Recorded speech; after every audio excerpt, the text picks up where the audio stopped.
हरिः ॐ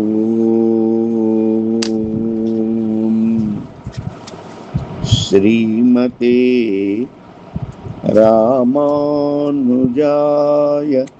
नमः। శుభోదయం భాగవతోత్తములారా, హరినామ సంకీర్తనతో మన కాలం గడపడం శ్రీ వైష్ణవాచార్యులు మనకిచ్చినటువంటి ఒక ఆదేశం.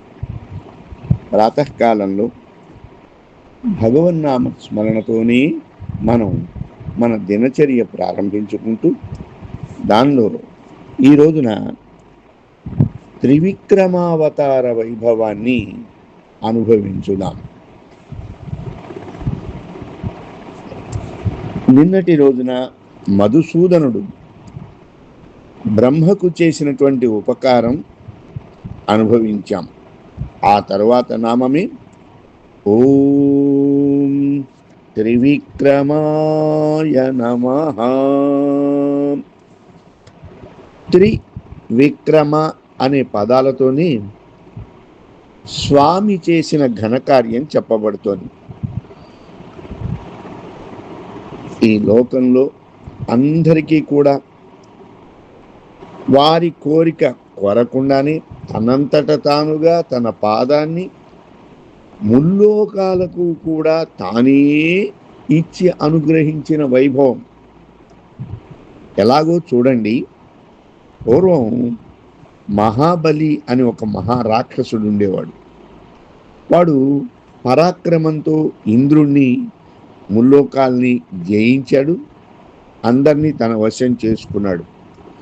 ఆ సందర్భంలో ఇంద్రాది దేవతలు స్వామివారి దగ్గరికి వెళ్ళి, నారాయణ, నీవు తప్ప మరొక్కరు లేరు అంటూ చక్కగా కీర్తన చేశారు. దీన్ని చెంపు రామాయణంలో ఒక్కసారి భోజ మహారాజు కూడా స్మరించారు.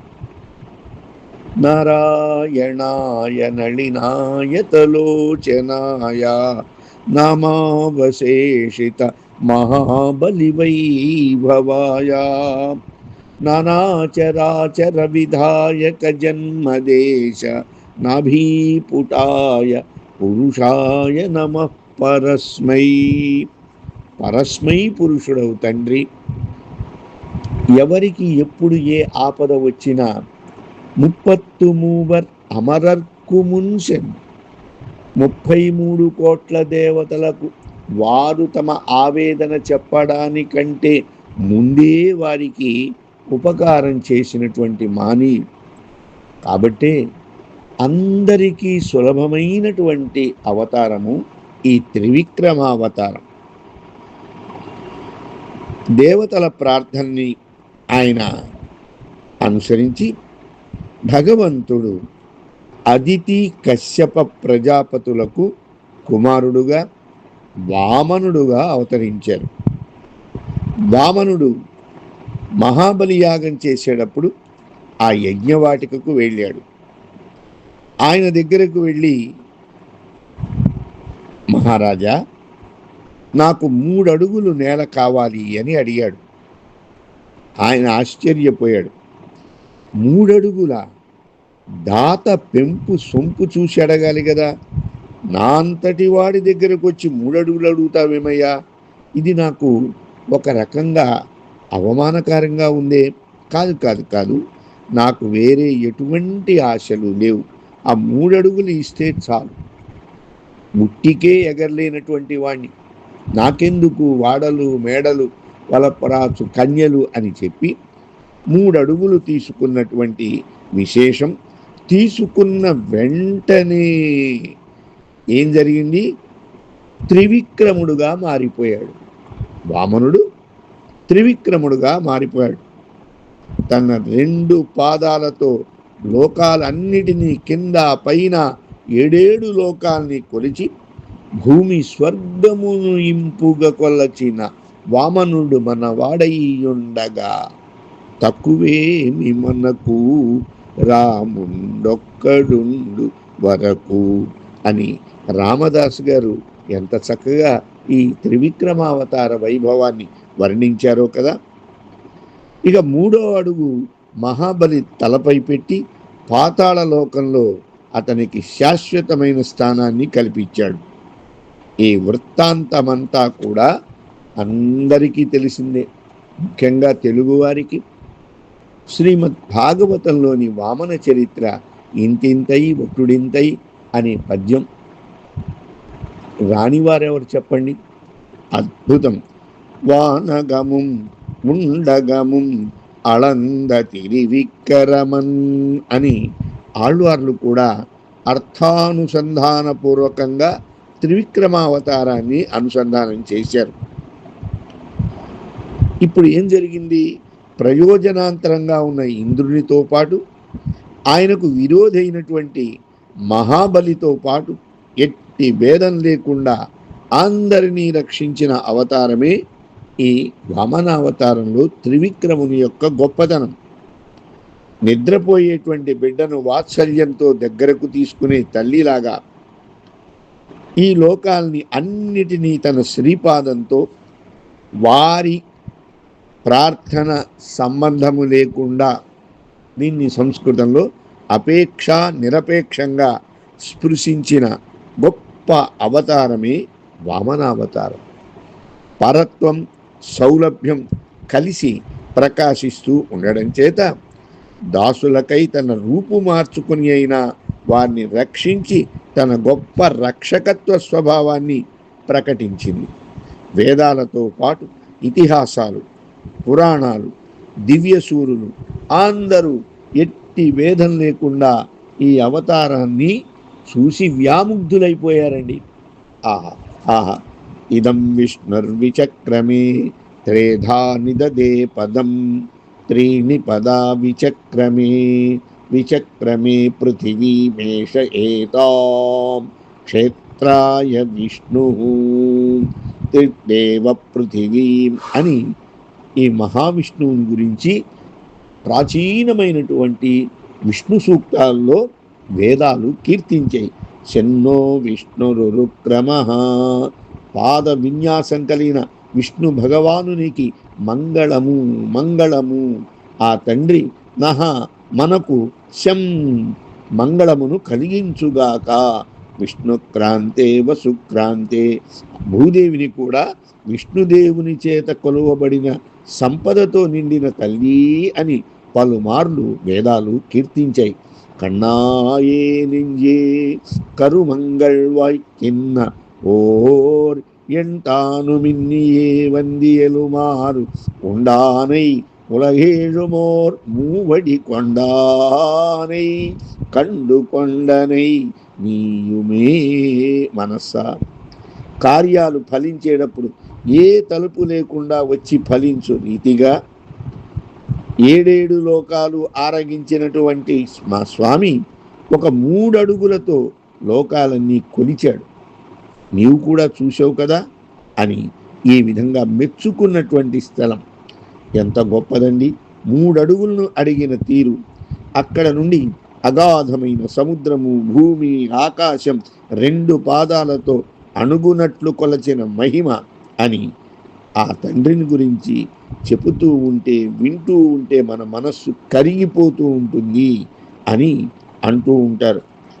శ్రీపాదాన్ని భూమి అంతటా వ్యాపించి పెట్టి ఆ పాదం కింద ఉన్న సముద్ర పరివేష్టితమైన లోకాలు కొలచి మరి ఒక పాదంతో లోకాలన్నిటినీ స్పృశించిన ఆశ్చర్యభూతుడా. అది కదండి బ్రహ్మ కడిగిన పాదము. ఆ సమయంలో బ్రహ్మదేవుని లోకానికి వ్యాపించిన ఆ పాదాన్ని బ్రహ్మ తమ కమండలు జలాలతో కడిగారు. ఉలగమెల్లాం తావియ వమ్మానే ఎంగిని తలై పెయ్వనే, లోకాలన్నిటినీ కొలచిన స్వామిని ఇక ఎక్కడ పొందాలి? తావివయ్యం కొండ ఎందాయ్ అంటే స్పృశించాడు భూమిని గ్రహించిన ఓ స్వామి, పామరు మూవలగుమళంద పర్పపాదావో అంటే చేతన అచేతనాలతో నిండిన 3 లోకాలను కొలచిన పర్ప పాదావో శ్రీపాద పద్మాలు కలిగినవాడా అని నమ్మాళ్ళవార్లు ఎంతో గొప్పగా స్వామివారి యొక్క వైభవాన్ని ఎన్నిదుమాయం ఎన్నప్పన్ అరిందిలన్ మున్నేయ వண்ணమే కొండళవాయ్ ఎన్న మన్ను నముషియైవానిల్ సుழத்தியమిన్ను ముడియనే. ఆహా, ఏమి నీ మాయ ఇది నా తండ్రి, గ్రహించనే లేదు. పూర్వం రీతిలో భూమిని తీసుకొని కొలువుము అని పలికిన నముచిని ఆకాశంలో గిరగిరా తిప్పిన ప్రకాశించు కిరీటాలు కలిగిన ఓ తండ్రి అని లోకాలను కొలిచిన వాని వద్దకే ఈమెను అప్పగించాలని పెరియాళ్వార్లు చెప్పడం, ఆండాళ్ తాయార్లు కూడా ఓంగి ఉలగళందా ఉత్తమన్ పేర్పాడి తన స్వార్థం లేకుండా సర్వస్వం కోల్పోయినట్లుగా ఇతరుల కోసమే తాను చిన్న వామనుడుగా వచ్చి, ఒక రకంగా చెప్పాలంటే భిక్షను స్వీకరించాడు బలిచక్రవర్తి దగ్గర. ముల్లోకాలను కూడా ఆక్రమించాడు ఆ భిక్ష ద్వారా. ఆహా, ఏమి అవతారమండి! అడిగిన వారికి అడగని వారికి తన శ్రీపాదాన్ని చేర్చిన అవతారమే ఈ త్రివిక్రమ అవతారము అని. ఏక ప్రాసీసరత్పాదం ఏకః ప్రాచిక్షళన్ముదా అపరోప్యధరన్మూర్ధ్నా కోధికస్తేషు గణ్యతా. ఏమంటున్నారంటే చమత్కారంగా, ఒకరు కాళ్ళు జాపారటండి, ఒకరు ఆ పాదాలని కడిగారటండి, ఒకరు ఆ పాదంలోంచి ఉద్భవించిన గంగా నదిని తన శిరస్సు మీద పెట్టుకొని గంగాధరుడయ్యాడు. చూశారా? ముగ్గురులలో కూడా ఈ త్రివిక్రముని యొక్క వైలక్షణ్యం. త్రివిక్రమాయ నమః త్రయో విక్రమాః త్రిషు లోకేషు క్రాంతాః యస్య సహా. ముల్లోకాలు ఎవరి చేత ఆక్రమించబడ్డాయో అతడే త్రివిక్రముడు. త్రీణి పదా విచక్రమే అని వేదాలంటున్నాయి.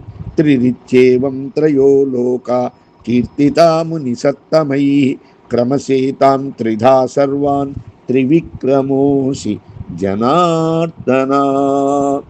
త్రి అని మూడు లోకాలు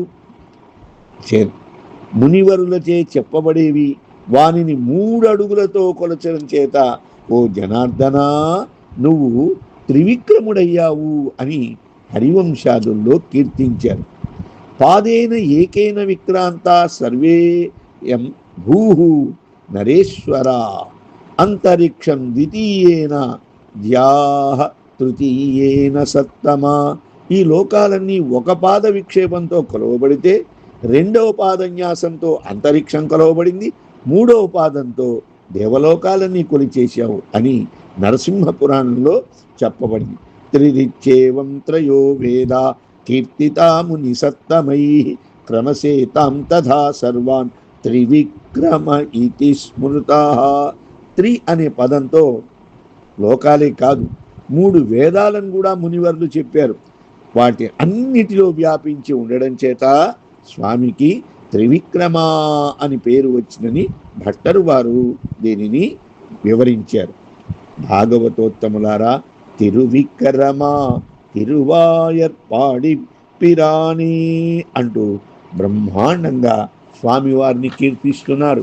తిరువాయిమొழிలో తిరువిక్రమన్ చందామరై కణ్యమ్మాన్ ఎన్ శంగనివాయ్, నా కోసం వామనావతారం ఎత్తిన భగవాన్ 3 పాదాలతో లోకాలని కొలిచావా అంటున్నారు. ఇక పన్నీరు నామంలో ఈ నామపాశురం చూద్దాం. తిరువిక్రమన్ திகட்டி விரத்தன் தெளிவுடைனாள் உருவிக்கரங்கள் ஈரேரண்டேந்தி வழக்கழுத்தும் செருவிக்கரமத்தரக்கர் திக்குஞ்சிரளந்தாளுமிரை மறுவிக்கிரகிரிமேல் వరం తందిడు మన్నవనే. ప్రభు త్రివిక్రమ, నువ్వు సాక్షాత్తు కరికిరి మేల్మరువి. ఇదిగో ఈ కాంచీపుర క్షేత్రంలో హస్తిగిరిపై నిలిచి ఉన్నావు. వరం తంతిడుం వరాలు అనుగ్రహిస్తూ ఉన్న మన్నన్ ఇరై చక్రవర్తి అయిన వరదరాజస్వామి తిరివిక్రమన్ త్రివిక్రముడుగా తీగల్ తీనిరుత్తాన్ జ్వలించే అగ్ని వంటి వర్ణం కలవాడుగా కరంగళిల్ శ్రీహస్తాలలో తెలివుడై ప్రకాశంతో ఉన్న ఖడ్గాన్ని ఏమండి దాల్చారు. ఆ స్వామికి మంగళాశాసనం చేశారు.